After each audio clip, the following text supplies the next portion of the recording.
For what purpose does the gentleman from Virginia rise? Have a motion at the desk, Mr. Speaker. Clerk will report the motion.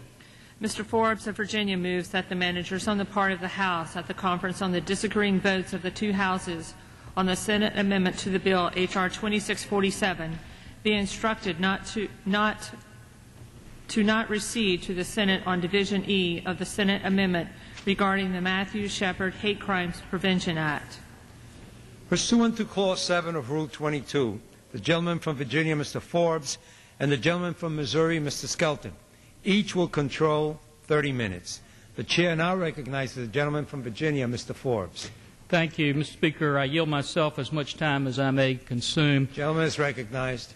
Thank you. Mr. Speaker, it is truly a sad day as we come before the House today to have to even bring this motion to instruct conferees.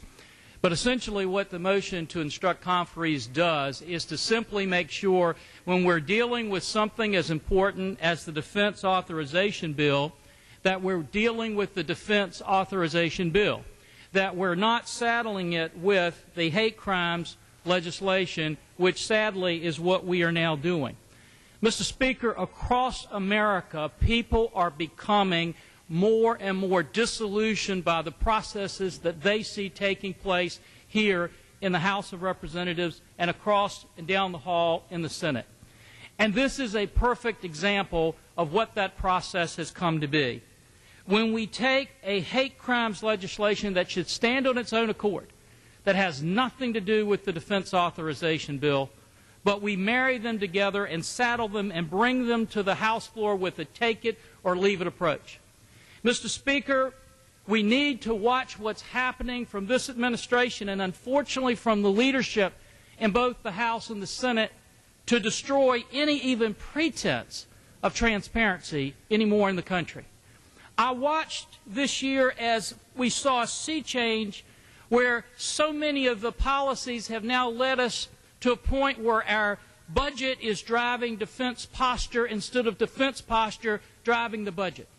For the first time in my lifetime that I know of, this administration came down and literally issued a gag order to individuals in the Pentagon where they couldn't even talk to members of Congress to tell us where they were cutting programs, where they were spending money, and to give us the reports that we needed or even testify. In fact, the Army had to even cancel a hearing that it had before the Armed Services Committee because of that gag order. In addition to that, Mr. Speaker, we have a situation where the law required the administration to tell us a plan. How are you going to build ships? That just makes sense. Americans should know. How are you going to build ships? What's the plan? The law requires that they do it and certify that the budget meets that plan.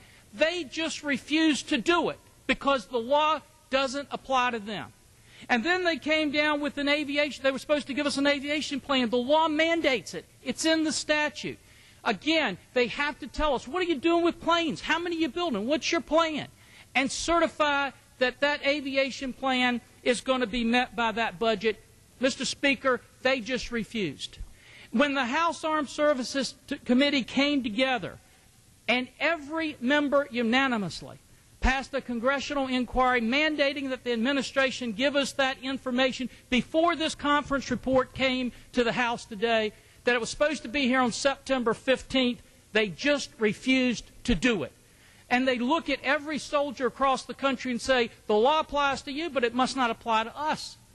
And then, Mr. Speaker, we come down today to the situation we're in where we just made a motion to go to conference, and as we made the motion, they are literally writing the bill now in legislative services at this very time, and we haven't even had some hearings. The Readiness Subcommittee never even had a hearing.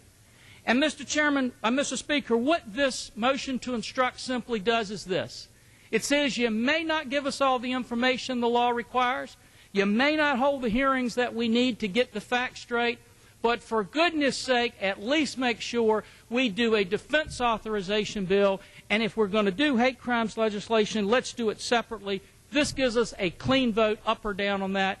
And, Mr. Speaker, I reserve the balance of my time. Gentleman reserves. Gentleman from Missouri. I reserve the balance of my time. Gentleman reserves. Gentleman from Virginia.